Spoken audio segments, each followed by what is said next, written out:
Hi everyone, welcome to digital GK classes. तो जैसा कि आपको मैंने मॉर्निंग में स्ट्रेटेजी में बताया था कि आपका हिस्ट्री, ज्योग्राफी, पॉलिटी, साइंस इससे ज़्यादा क्वेश्चन पूछा गया है बीपीएससी टीआरई 1 एंड टीआरई 2 में। तो आज से आपका जीके एंड जीएस का स्टार्ट है। देखो, हमने भारतीय राष्ट्रीय आंदोलन कंप्लीट कर लिया, मैंने साइंस भी आपको करा दिया है और साइंस और भारतीय राष्ट्रीय आंदोलन की कंप्लीट पीडीएफ आपको मेरे टेलीग्राम पे मिलेगा। प्लीज़ आप टेलीग्राम पे जाकर उस पीडीएफ को डाउनलोड करके रिवाइज जरूर करना, क्योंकि 200 से 300 क्वेश्चंस मैंने आपको दिया हुआ है जो कि एग्जाम में आपको देखने को जरूर मिलेगा। और आज से आपका जीके एंड जीएस है, जो कि आपको पता है कि 120 नंबर का प्राइमरी में पूछा जाएगा और 40-40 नंबर आपको पूछा ही जाएगा। हिस्ट्री, ज्योग्राफी, पॉलिटी के 16, किसी में 12 ऐसे क्वेश्चंस पूछे गए हैं। तो ये आपसे मतलब आज से हम लोग स्टार्ट करेंगे। और साइंस का तो 24 क्वेश्चन पूछा गया है, प्राइमरी में 16 क्वेश्चंस आपका 6 to 8 में पूछा गया है। तो पुरानी क्लासेस की प्लेलिस्ट बनी हुई है बीपीएससी टीआरई 3 प्लेलिस्ट में जाकर 30-30 मिनट की हमारी क्लास है, आप उसे जरूर देखें। तो चलो आज से हमारा स्टार्ट है। और आप लोग वीडियोस को जो है लाइक कर देते हैं, शेयर करते हैं, दिल से धन्यवाद। जितने लोग भी ये वीडियो देख रहे हैं, यकीन मानिए अगर आपने क्वेश्चन के साथ, मैंने एक्सप्लेनेशन भी रखा है, हर एक क्वेश्चन के साथ 3-3 से 4-4 एक्स्ट्रा मैं आप सभी के लिए प्रश्न लेकर आई हूं जो कि बीपीएससी ने पूछा हुआ है। ये सारे क्वेश्चंस टीआरई 1 टीआरई 2 में आपने देखा होगा और वहीं से ये सारे क्वेश्चंस मैं लेकर आई हूं। ठीक है, तो प्लीज वीडियो को लाइक, शेयर एंड सब्सक्राइब कर दीजिएगा ताकि आपको डेली क्लासेस मिलती रहे एंड टेलीग्राम पे ज्वाइन हो जाइएगा पीडीएफ के लिए। तो चलिए वीडियो स्टार्ट करते हैं। हम लोग कम समय में ज्यादा क्वेश्चंस करेंगे। तो देखो, ये सबसे पहला ही क्वेश्चन है जो कि कई बार पूछा गया है कि प्राचीन पुरातात्विक स्थल कालीबंगा किस राज्य में है। तो आपको पता होना चाहिए कालीबंगा जो है हमारे राजस्थान में है। अब क्या है भाई, देख लेते हैं डिटेल। कालीबंगा राजस्थान के हनुमानगढ़ जिले में सूरतगढ़ और हनुमानगढ़ के बीच पीलीबंगा में स्थित है। यह सिंधु घाटी का एक प्राचीन स्थल है और कालीबंगा कम से कम 450 से 600 वर्षों तक फला फूला। इस स्थल से पूर्व हड़प्पा और उत्तर हड़प्पा के अवशेष प्राप्त हुए हैं और इसमें दो संस्कृतियों के बीच के परिवर्तन काल को देखा जा सकता है। तो प्राचीन पुरातात्विक स्थल कालीबंगा कहां पर है? तो राजस्थान में है। ठीक है, चलिए अगला क्वेश्चन देखते हैं। प्रथम मनके के निर्माण का प्रमाण किस स्थल से प्राप्त होता है? तो ये भी ध्यान रखिएगा, चहुंदड़ो। ठीक है, ये क्वेश्चन पूछा गया है कि जो मनके के निर्माण का है ना, वो प्रमाण हमको किस स्थल से प्राप्त होता है? तो वो है चहुंदड़ो। अब देखो, चहुंदड़ो वर्तमान में पाकिस्तान में सिंधु नदी के तट पर स्थित है और यहाँ पर उत्खनन कार्य 1935 ईस्वी में अर्नेस्ट मैके, ये नाम याद रखिएगा, के नेतृत्व में किया गया था। यहाँ पर शहरीकरण का अभाव था। इस स्थल से विभिन्न प्रकार के मन के उपकरण, मुहर इत्यादि प्राप्त हुई। तो बेसिकली ये आपकी हिस्ट्री ही चल रही है, क्योंकि अब आपका मिसलेनियस होगा, हिस्ट्री, ज्योग्राफी, पॉलिटी। और आप पूछे इसके पहले मैं बता देती हूँ कि अगर आप जीएस आपके उसमें है 1 से 5 से लेके 12 तक है, तो सभी क्लासेस में ये इंपॉर्टेंट है। तो याद रखिएगा, दूसरा क्वेश्चन कई बार पूछा गया है। ठीक है, आगे चलते हैं। प्रथम मानव जीवाश्म भारत की किस नदी घाटी से प्राप्त होता है? तो याद रखिएगा, नर्मदा घाटी।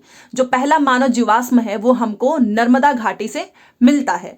नर्मदा घाटी में भारतीय उपमहाद्वीप में प्राचीनतम होमिनिन जीवाश्म पाए जाते हैं और भारत में मनुष्य का पहला प्रमाण मध्य प्रदेश के पश्चिमी नर्मदा क्षेत्र में मिला।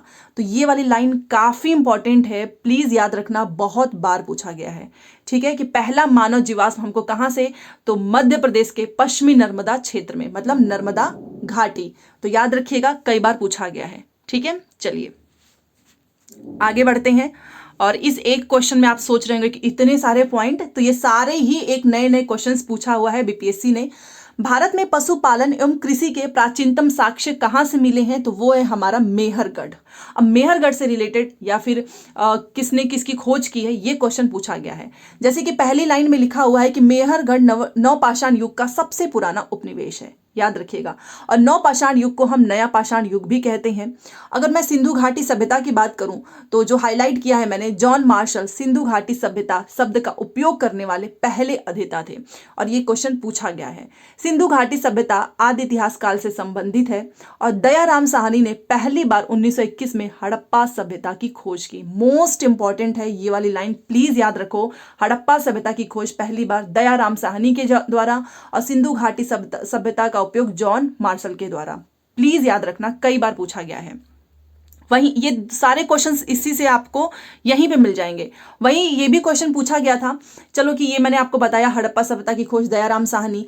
आर.डी. बनर्जी ने 1922 में मोहनजोदड़ो या फिर जिसको हम मृतकों का टीला कहते हैं इसकी खोज की है। और ये कई बार पूछा गया है, आर.डी. बनर्जी, प्लीज याद रखना, मोहनजोदड़ो या फिर मृतकों का टीला की खोज की। नेक्स्ट लाइन है कि मोहनजोदड़ो सिंधु घाटी सभ्यता का सबसे बड़ा स्थल है। ये भी पूछता है कि सिंधु घाटी सभ्यता का सबसे बड़ा स्थल मोहनजोदड़ो है, ये आपको याद रखना है। राखी गढ़ी सिंधु घाटी सभ्यता का ये सबसे बड़ा स्थल है। तो ये दोनों पॉइंट आप याद रखना, कुछ भी इसमें से पूछेगा, एक ऑप्शन में रहेगा, आप वो टिक कर देना।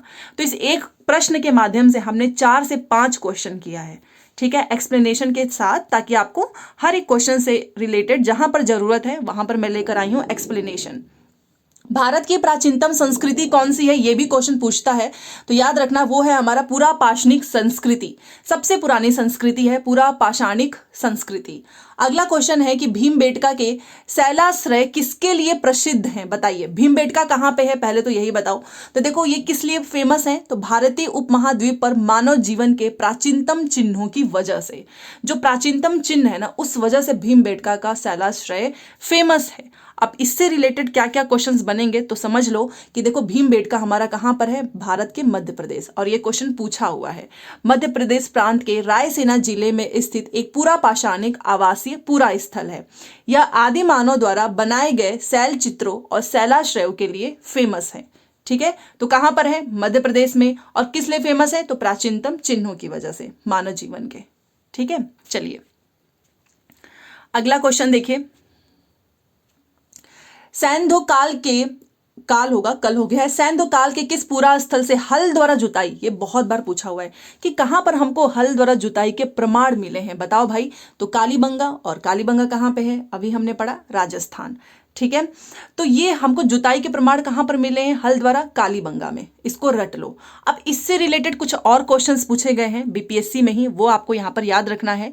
देखो कि पहला है धौलावीरा कहाँ पर है, तो गुजरात का ये हड़प्पा स्थल है। और ये किस चीज़ के लिए फेमस, तो एक वाटर मैनेजमेंट के लिए, जल प्रबंधन प्रणाली के लिए धौलावीरा को हम जानते हैं, जो कि गुजरात का हड़प्पा स्थल है। एक अद्वितीय जल दोहन प्रणाली और इसकी तूफानी जल निकासी प्रणाली धौलावीरा में प्रमुख पुरातात्विक निष्कर्ष है। मतलब कहीं पर भी जल प्रबंधन, वाटर मैनेजमेंट आ गया तो उसका आंसर हमारा धौलावीरा होगा, और धौलावीरा कहाँ पे है, गुजरात में है। उसी तरीके से सुरकोटदा से क्वेश्चन पूछता है कि सुरकोटदा कहाँ पर है, तो गुजरात में एक हड़प्पा स्थल है ये, ठीक है, ये भी गुजरात में। सुरकोटदा में घोड़े की हड्डी, अंडाकार कब्र और दफन बर्तन प्रमुख पुरातात्विक निष्कर्ष है। तो ये आपसे सुरकोटदा से पूछता है कि कहां पर है और क्या चीजें उसमें मिली थी। तो ये सारे पॉइंट्स याद रखना, एक एक जो मैंने पॉइंट लिखा है पूछा गया है, ठीक है। चलिए अगला क्वेश्चन देखते हैं, हड़प्पा संस्कृति के उपकरण किस धातु से बने हुए थे, तो याद रखिएगा तांबा। और तांबा किसका मिश्रण है, बताओ भाई। मैंने बताया था आपको कि तांबा किससे मिलकर बनता है, कमेंट में जरूर बताएं। तो किस धातु से, ये बार बार पूछता है, क्योंकि लोहा एक आ जाता है कि हड़प्पा के क्या लोग लोहे का उपयोग करते थे, तो बिल्कुल भी नहीं। हड़प्पा संस्कृति के लोग तांबे से बने हुए धातुओं का ही उपयोग करते थे। यहाँ के लोग जो है हड़प्पा शहर में लोग लोहे का उपयोग नहीं करते थे। याद रखना, हड़प्पा शहर सिंधु घाटी सभ्यता का हिस्सा है जो पत्थर युग के ताम्र काल के बाद आयोजित किया गया था, ठीक है। तो हड़प्पा वाले किसका यूज नहीं जानते थे, लोहे का, वो किसका यूज करते थे, तांबे का। तो ये क्वेश्चन पूछा गया था, तो मैंने सोचा ये सारे पॉइंट्स आपको बताने चाहिए। और अगर आपको ये मेहनत पसंद आती है, क्योंकि ये पीडीएफ मैं खुद क्रिएट करती हूँ अलग अलग क्वेश्चन अलग अलग जगह से, जहाँ से बीपीएससी ने पूछा है, एनसीईआरटी, एससीईआरटी, तो ये सारे क्वेश्चंस आप सभी के लिए है। और ये आपको ऐसा ही पीडीएफ आपको मेरे टेलीग्राम पे मिल जाएगा, ठीक है। तो देखिए ये हमारा अगला क्वेश्चन है कि सिंधु घाटी सभ्यता की प्रकृति कैसी थी, बार बार पूछा जाता है भाई। नगरीय थी, याद रखना, नगरीय। यह जो सभ्यता है ना वो सिंधु नदी घाटी में फैली हुई थी, इसीलिए इसका नाम जो है सिंधु घाटी सभ्यता रखा गया। सबसे पहले तो समझ लो कि इसका नाम सिंधु घाटी क्यों रखा गया, क्योंकि उसी साइड में ये फैली हुई थी। प्रथम बार नगरों के उदय के कारण इसे प्रथम नगरीकरण भी कहा जाता है। प्रथम बार कांस्य के प्रयोग के कारण इसको हम कांस्य सभ्यता कहते हैं। तो सिंधु घाटी सभ्यता कैसी थी, कांस्य युगीन सभ्यता थी। और ये क्वेश्चन पूछा जाता है कि कैसी सभ्यता थी, कांस्य युगीन। प्रकृति कैसी थी, नगरीय थी, ठीक है। चलिए अगला क्वेश्चन देखो, हल का टेराकोटा कहाँ प्राप्त हुआ है? तो ये हमें मिला है बनावली में। बनावली क्या है भाई? तो बनावली हड़प्पा सभ्यता में हल के टेराकोटा मॉडल की खुदाई की गई थी। बनावली हरियाणा के फतेहाबाद जिले में स्थित है। ठीक है, तो ये आपको सारे लाइन याद रखना है। आपका टाइम बचाना है तो जितना जरूरी होगा उतना ही एक्सप्लेनेशन देखेंगे, बेकार में टाइम वेस्ट नहीं करना है क्योंकि समय भी नहीं है। हड़प्पा में एक उन्नत जल प्रबंधन प्रणाली का पता चलता है। अभी थोड़ी देर मैंने आपको बताया ना पहले कि कभी भी वाटर मैनेजमेंट की बात होगी ना, उसका आंसर हमेशा धोलावीरा होगा, और धोलावीरा है गुजरात में। जैसा कि ये क्वेश्चन पूछा गया था तो सेम उसी तरीके से लोथल से क्वेश्चन पूछता है। लोथल एक तरीके का बंदरगाह है। 1954 में इसकी खोज SR राव ने की थी और सिंधु घाटी सभ्यता का एक महत्वपूर्ण व्यापार केंद्र था। मतलब एक तरीके से हम इसको बंदरगाह शहर बोलते हैं। तो लोथल भी आपको याद रखना है, और ये कहाँ पे है कॉमेंट करके जरूर बताएं। अगला क्वेश्चन, हड़प्पा में मिट्टी के बर्तनों पर सामान्यतः किस रंग का उपयोग हुआ था? तो वो हुआ था लाल। जो मिट्टी के बर्तन होते थे ना, उस पर ज्यादातर जो कलर आपको मिलेगा वो रेड कलर मिलेगा, तो याद रखिएगा। नेक्स्ट, चहुंदड़ो हड़प्पा संस्कृति से संबंधित एक स्थल है जो कि कहाँ पर है? तो वो है हमारा सिंध में। ठीक है, चहुंदड़ो जो है वो सिंधु घाटी सभ्यता से संबंधित एक पुरातात्विक स्थल है, और यह स्थल सिंध पाकिस्तान में मोहनजोदड़ो से 130 किलोमीटर दक्षिण में स्थित है। तो एक क्वेश्चन पूछता है कि चहुंदड़ो आपका हड़प्पा से रिलेटेड है, तो कहाँ पर है? तो सिंध में है। ओके, चलिए। और मैं आपको बोलना चाहूंगी ये धोलावीरा ना 1000 बार पूछता है। ये फेमस और फेवरेट क्वेश्चन है हर एक एग्जाम का, अगर वहां पर हिस्ट्री आती है तो धोलावीरा आप बताओ। वाटर मैनेजमेंट एक अच्छी प्रणाली थी जल प्रबंधन की, और ये किस राज्य में स्थित है? तो गुजरात में है। ठीक है, अगला क्वेश्चन है कि धोलावीरा एक पुरातात्विक स्थान किस समय अवधि से जुड़ा हुआ है? तो याद रखना कि जो धोलावीरा है आपका वो एक सिंधु घाटी सभ्यता से जुड़ा हुआ है, और सिंधु घाटी सभ्यता हमारी कैसी थी? कांस्य योगिन थी, और इसका प्रकृति कैसा था? तो नगरीय था। अभी मैंने आपको बताया। तो धोलावीरा भी किससे जुड़ा हुआ है? सिंधु घाटी सभ्यता से। ठीक है, चलिए अगला क्वेश्चन देखिए। 1920 से 21 के आसपास किस नदी के किनारे खुदाई के दौरान हड़प्पा शहर मिला? And this is very very important question, क्योंकि ये बार बार क्वेश्चन पूछता है। हड़प्पा को अगर मैं इंग्लिश में लिखना चाहूं तो HARRAPA, और ये जो आपका आर है ना, उसी से समझ लो, इस आर से बन गया आपका रावी। याद रखना कि हड़प्पा शहर किस नदी के किनारे? याद रखना रावी, रॉ से याद कर लो। बार बार क्वेश्चन पूछेगा। अगर आपको हड़प्पा का याद हो जाएगा तो आप मोहनजोदड़ो का भूलेंगे भी नहीं। तो 1920 से 21 के आसपास किस नदी के किनारे खुदाई के दौरान हड़प्पा शहर मिला, या फिर हड़प्पा शहर किस नदी के किनारे है? तो वो है हमारा रावी, और ये मैंने याद करा दिया है आपको इस आर से। ठीक है, हड़प्पा का आर से आप समझ जाएंगे कि अच्छा ये आर आ रहा है, तो चलो रावी नदी होगा। ठीक है, तो याद रखें। अगला क्वेश्चन देखो, सिंधु घाटी सभ्यता के किस शहर का शाब्दिक अर्थ मृतकों का टीला है? अभी हमने देखा मोहनजोदड़ो, जहां पर ग्रेट बाथ भी आपने देखा होगा मिला है। ये भी क्वेश्चन पूछा जाता है, जिसे हम हिंदी में बोलते हैं महान स्नानाघर। ठीक है, तो सिंधु घाटी सभ्यता के किस शहर का शाब्दिक अर्थ मृतकों का टीला है? तो वो है मोहनजोदड़ो। अगला क्वेश्चन, हड़प्पा सभ्यता का कौन सा शहर विशिष्ट रूप से मनके बनाना, सीप काटना, धातु की वस्तुएं बनाना, मुहर बनाना, तराजू का निर्माण करना, इन सभी के लिए जाना जाता है? तो वो है हमारा चहुंदड़ो। कुछ भी इसमें से पूछ ले, मनके बनाए, सीप काटे, धातु की वस्तु बनाए, उसका आंसर होगा चहुंदड़ो। ठीक है, चलिए। और एक दिन आपकी ऐसी क्लास होगी जो कि 2 से 3 घंटे हो सकता है, बट उसमें हर एक सब्जेक्ट का हम पूरा रिवीजन करेंगे। ठीक है, तो अगर आपको ऐसी क्लास चाहिए होगा तो कमेंट करके जरूर बताएं। हम डेट डिसाइड कर लेंगे और 1 मार्च तक हम लोग वो क्लास भी कर लेंगे। अगला क्वेश्चन देखिए, सिंधु घाटी सभ्यता के निम्न में से किस स्थल को सबसे पहले खोजा गया था? तो वो है हमारा हड़प्पा। क्वेश्चन पूछता है कि सिंधु घाटी सभ्यता का सबसे पहले जो स्थल खोजा गया था वो है हड़प्पा। अब इसका नाम देखो, लिखा है कि भारत में खोजा गया सबसे पहला शहर हमारा कौन सा है? वो है हड़प्पा है।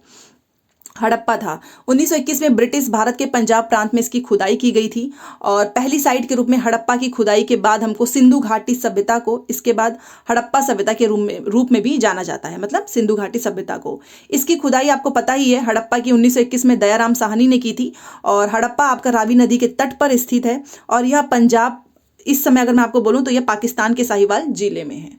तो ये सारे पॉइंट्स याद रखना, एक एक से क्वेश्चन पूछा गया है। ये दोनों तो भाई रट लो, क्योंकि ये तीनों पॉइंट आपसे पूछा गया है। पाकिस्तान तो फिर भी चलो बता दोगे, बट ये तीनों पॉइंट्स आपसे पूछा गया है, ठीक है। चलिए अगला क्वेश्चन देखिए, पत्थर की बनी नृत्य करते हुए पुरुष की मूर्ति नटराज किस स्थान पर पाई गई थी, और वो है हमारा हड़प्पा। हड़प्पा किस नदी के किनारे है, इसकी खोज किसने की है, तुरंत कमेंट करके बताओ, क्योंकि अगर आप कोई चीज लिख देते हैं तो आपको याद हो जाता है। तो ये कहाँ पर है, नटराज, पुरुष की मूर्ति नटराज हड़प्पा में, और हड़प्पा आपको पता ही है रावी नदी के तट पर है। दयाराम साहनी के द्वारा इसकी खोज की गई थी, और ये पहला स्थल है जिसकी खोज हुई, ठीक है। तो ये हो गया आपका हड़प्पा। आगे चलते हैं, पुरातात्विक स्थल सुरकोटदा किस राज्य में स्थित है, तो वो है हमारा गुजरात में। धोलावीरा किस राज्य में है, वो भी हमारा गुजरात में है। कालीबंगा किस राज्य में है, राजस्थान में है। तो आपका सुरकोटदा किस राज्य में है, गुजरात में है, याद रखिएगा। अब ये सुरकोटदा क्या है, तो देखो सुरकोटदा गुजरात के कच्छ जिले में स्थित है, और यह एकमात्र सिंधु घाटी स्थल है जहां पर वास्तव में जो है घोड़े के अवशेष पाए गए हैं। और ये आपसे क्वेश्चन पूछेगा ना कि घोड़े के अवशेष कहाँ पर मिले हैं, तो सुरकोटदा में मिले हैं।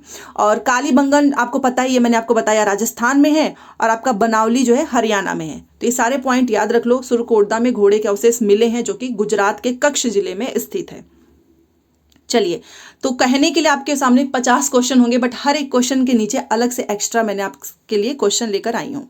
हड़प्पा सभ्यता के जो मुहर हमको मिले थे ना, उस पर कौन से पशु को देखा जाता था, तो वो था बैल। ये देखिए, ये है हड़प्पा की मुहर, इसकी मैं फोटो भी लेकर आई हूँ। ये देखिए, आप इस पे देख सकते हैं। जब भी इनकी कोई भी हमको मुहर देखने को मिलती थी ना, तो उस पर बैल का फोटो बना होता था, जैसा कि आप ये देख सकते हैं। तो इमेज मैंने दिखा दिया है ताकि आपको भूले ना, PDF में तो ये रहेगा ही। तो ये हमारा हो गया, अगला क्वेश्चन 22 हो गया। 23 पे चलते हैं।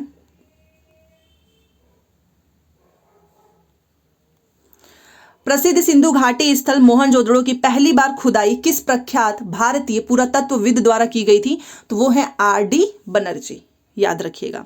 नेक्स्ट क्वेश्चन, सिंधु घाटी सभ्यता की सबसे महत्वपूर्ण विशेषता क्या थी, तो इसकी सबसे महत्वपूर्ण विशेषता थी ना कि यहाँ पर आपको ईंट के बने हुए भवन देखने को मिलेंगे। तो सिंधु घाटी सभ्यता की इंपॉर्टेंट है ये क्वालिटी कि यहाँ पर ईंट के बने जो है आपको भवन देखने को मिलेगा, और ये ईंट के भवन इस तरीके से दिखते थे। ये देखिए, ये आप देख सकते हैं, ये ईंट के भवन। तो ये क्वेश्चन पूछा जाता है ऑप्शंस में, तो ये फोटो आपको देख के याद रहेगा, और ये फोटो वहीं से लिया गया है, ईंट के भवन। तो ये इस तरीके से हमको जो है सिंधु घाटी सभ्यता की इंपॉर्टेंट चीजें हैं कि वहां पर ईंट के भवन देखने को मिलते हैं। तो क्या क्या चीजें हैं इसमें पूछी जाएंगी, तो सिंधु घाटी सभ्यता की सबसे महत्वपूर्ण विशेषता है कि ईंटों से बनी इमारत, और इसको हम हड़प्पा सभ्यता के नाम से भी जानते हैं। और यह कहा जाता है कि कृषि व्यवस्था 4000 ईसा पूर्व के आसपास शुरू हुई, और लगभग 3000 ईसा पूर्व वहां शहरीकरण के पहले लक्षण दिखाई दिए थे। यह माना जाता है कि 2600 ईसा पूर्व तक दर्जन कस्बों और शहरों की स्थापना की गई थी। नगर नियोजन सिंधु घाटी सभ्यता की विशिष्ट विशेषता है। तो याद रखना कि सिंधु घाटी सभ्यता की महत्वपूर्ण विशेषता ये है कि यहाँ पर ईंटों से बनी इमारत जो है आपको देखने को मिली है। तो ये रहा ईंटों से बनी भवन। चलिए,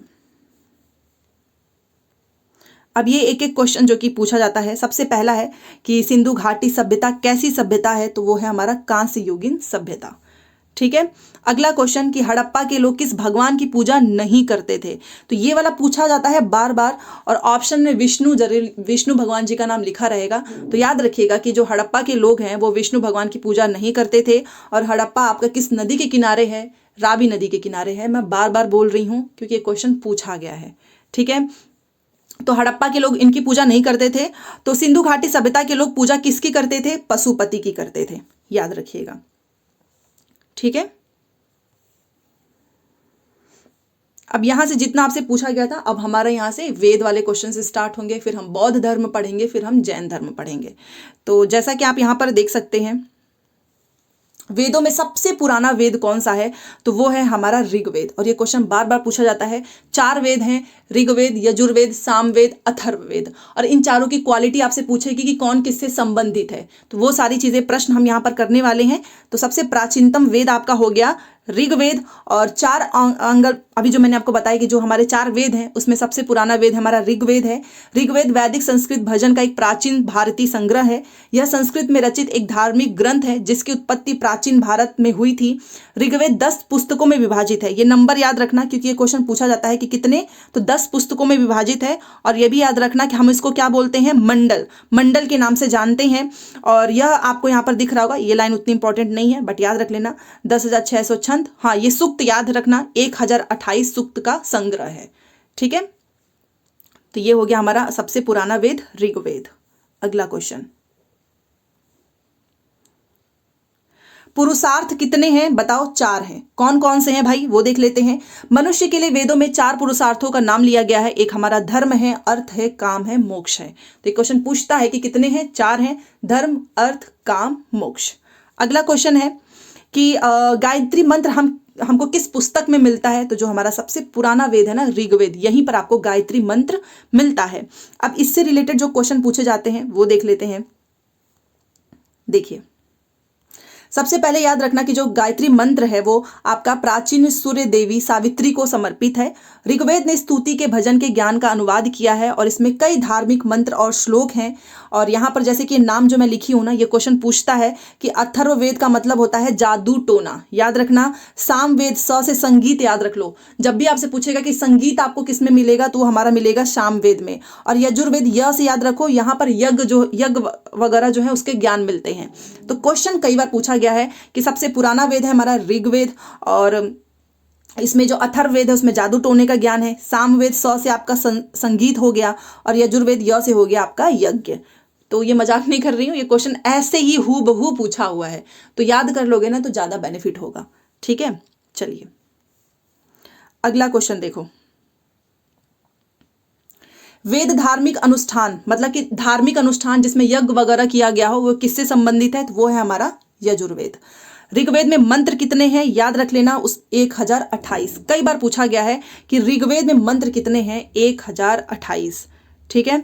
भारत का राष्ट्रीय आदर्श वाक्य सत्यमेव जयते किस प्राचीन भारतीय शास्त्र से लिया गया है? तो वो है मुंडकोपनिषद। मोस्ट इंपॉर्टेंट क्वेश्चन है, यूपी पीसीएस में पूछा है, स्टेट जो पीसीएस वाले एग्जाम्स होते हैं उसमें पूछा है कि सत्यमेव जयते हमने कहां से लिया है? तो मुंडकोपनिषद। ठीक है, वेरी वेरी इंपॉर्टेंट, प्लीज याद रखें। चलिए अगला क्वेश्चन देखते हैं। किस वेद में संगीत से संबंधित, अभी मैंने आपको क्या बोला था कि 100 याद रख लो, तो 100 याद रख लोगे तो 100 से संगीत होता है सामवेद। तो किसमें आपको संगीत से संबंधित ज्ञान मिलेगा? तो वो मिलेगा सामवेद में। जादू टोना किसमें मिलेगा बताओ? अथर्ववेद में। और आपका जो ये यज्ञ वगैरह है वो यजुर्वेद में। ठीक है। मुंडक उपनिषद किससे संबंधित है? तो ये हमारा अथर्ववेद से है, याद रख लेना। ठीक है, अथर्ववेद से है। कौन सा वेद जादुई अनुष्ठान और मतलब जादू टोना, वशीकरण, इसके बारे में बताता है? तो वो है हमारा अथर्ववेद। और यही मुंडक उपनिषद भी इसी से संबंधित है। सत्यमेव जयते भी हमने कहां से लिया है? तो मुंडकोपनिषद। ये पॉइंट भी याद रखना। अगला क्वेश्चन देखो, किस उपनिषद में वसुधैव कुटुंबकम शब्द का उल्लेख किया गया है? तो वो है महाउपनिषद। और ये वेरी वेरी इंपॉर्टेंट है, वसुधैव कुटुंबकम शब्द कहां से लिया गया है? महाउपनिषद। सबसे पुराना उपनिषद हमारा कौन सा है? तो वो है हमारा छांदोग्य उपनिषद। सबसे पुराना है छांदोग्य उपनिषद। ठीक है, तो यहां से वेद से, उपनिषद से जो क्वेश्चन पूछा था वो मैंने आपको बता दिया। अब यहां से आपका स्टार्ट होता है बौद्ध धर्म, जैन धर्म। जैसा कि आपको पता है कि जैन धर्म के जो 23वें तीर्थकर थे, कई बार क्वेश्चन पूछता है वो कौन थे? तो वो थे हमारे पार्श्वनाथ, याद रखिएगा। तो 23वां हो गया, पहला हो गया, चौथा हो गया, ये तीनों आपको याद रखना है। तो 23वें थे हमारे पार्श्वनाथ। जो ऋषभ देव थे, भगवान ऋषभ देव, जिन्हें भगवान आदिनाथ के नाम से भी जाना जाता है, ये पहले जैन तीर्थकर थे। तो 23वें कौन थे बताओ? 23वें थे हमारे पार्श्वनाथ और पहले थे हमारे ऋषभ देव, जिनको हम आदिनाथ के भी नाम से जानते हैं। तो पहला, ठीक है, 23वां और 24वां, ये तीर्थकर बहुत इंपॉर्टेंट है। तो पहला कौन हो गए? हमारे ऋषभ देव, जिनको आदिनाथ के नाम से जानते हैं। 23वें हमारे पार्श्वनाथ और 24वें हो गए हमारे महावीर स्वामी। तो महावीर स्वामी हमारे 24वें और अंतिम थे। ये वर्धमान महावीर का जन्म हुआ और उन्हें बाद में भगवान महावीर के नाम से भी जाना गया। एक क्वेश्चन से मैंने आपको 3 क्वेश्चंस याद करा दिए। ठीक है, चलिए और यहाँ पर एक महावीर से रिलेटेड जो चीजें हैं वो याद रखिएगा। वर्धमान ने आध्यात्मिक जागृति की तलाश में 30 वर्ष की आयु में अपना गृह त्याग दिया और अगले 12.5 वर्षों तक उन्होंने गंभीर ध्यान और तपस्या की, जिसके बाद वे सर्वज्ञ हो गए। तो ये क्वेश्चन है महावीर से रिलेटेड, तो सारे पॉइंट्स याद रखना। अगला क्वेश्चन है, देखिए त्रिपिटकों का जो संबंध है वो किस धर्म से है। ये क्वेश्चन पूछा जाता है कि त्रिपिटकों का जो संबंध है वो किस धर्म से है। तो देखिए ये है हमारे बौद्ध धर्म से। त्रिपिटकों का संबंध किससे है? बौद्ध धर्म से है। कितने पिटक हैं पहले वो याद कर लो, क्योंकि ये भी पूछा जाता है। तो सबसे पहले जब भी आपसे त्रिपिटक पूछे ना तो याद रखना वो बौद्ध धर्म से है। तो जो विनय पिटक है, इनके 3 पिटक हैं, विनय पिटक, सुत्त पिटक, अभिधम्म पिटक। ये तीनों नाम आपसे पूछा जाएगा। तो विनय पिटक में किसकी बात की गई है? भिक्षुओं के लिए मठवासी अनुशासन के नियम है। सुत्त पिटक में बुद्ध के उपदेश हैं और अभिधम्म पिटक में बुद्ध की शिक्षाएं हैं। तो ये तीनों पूछता है आपसे नाम, और तीनों में किस चीज की बात की गई है याद रखना। विनय पिटक अनुशासन से रिलेटेड है, सुत्त पिटक उपदेश मिलेंगे, अभिधम्म पिटक बुद्ध की शिक्षा है। ठीक है, तो तीनों नाम याद रखना। आगे बढ़ते हैं। गौतम बुद्ध ने अपना प्रथम धर्म उपदेश कहां पर दिया था? तो वो दिया था सारनाथ में। कई बार क्वेश्चन पूछा गया है। गौतम बुद्ध ने ज्ञान प्राप्त करने के लिए लंबे वर्षों तक तपस्या और साधना में जीवन कहां पर व्यतीत किया है? तो वो है हमारा बोध गया, बिहार में। ठीक है, बुद्ध ने बोध गया में, और ये नदी का नाम पूछता है, निरंजना नदी के तट पर कठोर तपस्या की तथा सुजाता नामक लड़की के हाथों खीर खाकर उपवास तोड़ा था। तो कहां पर? बोध गया में, निरंजना नदी के तट पर। ठीक है, चलिए। अच्छा, बौद्ध इसमें संगतियां भी हुई थी, प्रथम बौद्ध संगति, द्वितीय, तृतीय, चतुर्थ। तो इनसे रिलेटेड क्वेश्चन पूछता है, तो मैंने सोचा कि वो भी आपको कराना चाहिए, क्योंकि उससे कई क्वेश्चंस बनेंगे। तो सबसे पहले याद रखो कि जो हमारी तृतीय बौद्ध संगति के अध्यक्ष थे वो थे मोगलीपुत्र तिश। ठीक है, तो तृतीय बौद्ध संगति का अध्यक्ष कौन था? मोगलीपुत्र तिश था। और चतुर्थ के कौन थे? तो वो थे वसुमित्र और अश्वघोष। ये दोनों नाम याद रखना। तृतीय के थे मोगलीपुत्र और चतुर्थ के थे वसुमित्र और अश्वघोष। वह स्थान जहां पर तृतीय बौद्ध संगति का आयोजन हुआ वो था पाटलिपुत्र। तो देखो, आपको पहला, दूसरा, तीसरा, चौथा, इसके अध्यक्ष कहाँ पे थे और कहाँ पर ये हुआ था, इसके आपको नाम याद रखना है। तो ये तो क्वेश्चन पूछा गया है, और भी क्वेश्चन पूछे गए हैं, तो मैंने सोचा कि क्यों ना इसको मैं आपको लिस्ट के द्वारा याद करा दूं।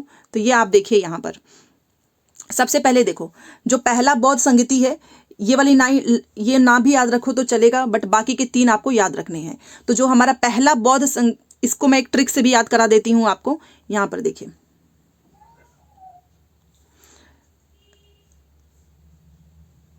रावा पाका। ठीक है, ये भी आपको याद हो जाएगा। तो इसका मतलब क्या है? रावा का कलर भी चेंज कर दूं।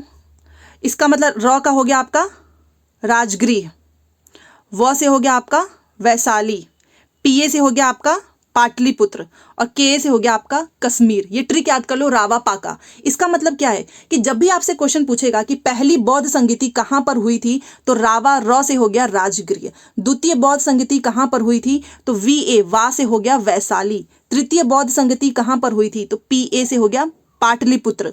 चतुर्थ बौद्ध संगति कहां पर हुई थी? तो ये कुंडलवन कश्मीर, के ए से हो गया कश्मीर। तो आप मुझे बताओ, क्या आप भूलोगे कभी भी कि बौद्ध संगति कुछ भी पूछ दे, आपसे तृतीय पूछेगा तो आप तुरंत ट्रिक देखोगे, रावा पाका, रावा पाका। नाम याद कर लो, रावा पाका। इसे जरूर नोट कर लो। इससे आप ये स्थान तो कभी नहीं भूलेंगे, कभी भी नहीं भूलेंगे, क्योंकि पहला आपका राजगृह, ऐसे देखो, रा से राजगृह, राजगृह हो जाएगा, वी ए से वैशाली हो जाएगा, पी ए से आपका पाटलिपुत्र हो जाएगा, और के ए से कश्मीर मतलब कुंडलवन। याद हो गया स्थान। अब आपको याद करना है अध्यक्ष और शासनकाल। किसके शासनकाल में कौन अध्यक्ष बनता है, ये क्वेश्चन बहुत बार पूछा गया है। और साथ में ये स्थान मोस्ट इंपॉर्टेंट है इस क्लास की। ये चीज तो मैं बोलना चाहूंगी कि ये चारों के चारों प्रश्न बहुत इंपॉर्टेंट है। ठीक है, अब देखो, आपने स्थान याद कर लिया तो अध्यक्ष तो आप याद ही कर लेंगे। यहां पर देखिए, जो पहली बौद्ध संगति हुई थी उसके अध्यक्ष थे महाकश्यप। ठीक है, द्वितीय बौद्ध संगति हुई थी उसके अध्यक्ष थे साबा कामी, तृतीय के थे मोगलीपुत्र, और चतुर्थ के थे वसुमित्र। तो ये आपको याद रखना है, रट लो चाहे जो कर लो। ये वाली लाइन तो चलो मैंने आपको याद करा दी स्थान, तो ये याद कर लेना। अब किसके शासनकाल में हुआ था, तो ये बहुत बार पूछता है। देखो, किसके शासनकाल में हुआ था, तो जो पहली, एक मिनट, ये तो कुछ ज्यादा ही, देखिए आपको स्थान याद हो गया। ठीक है, आपको अध्यक्ष याद हो गया। अब आपको क्या करना है, अब याद करना है कि किसके शासनकाल में हुआ था। तो जो पहली बौद्ध संगति थी वो अजातशत्रु के शासनकाल में हुआ। द्वितीय वाला कालाशोक, कालाशोक के बाद आ जाता है हमारा अशोक, और उसके बाद से हमारा आएगा लास्ट में कनिष्क। तो मुझे नहीं लगता कि शासनकाल याद करने में दिक्कत होगी, क्योंकि पहला आप स्टार्ट करेंगे ए से, अजातशत्रु, उसके बाद से कालाशोक, फिर अशोक, फिर आपका कनिष्क। तो ये भी आप याद रख सकते हो, ए के, ये भी तो एक ट्रिक हो गई हमारा शासनकाल।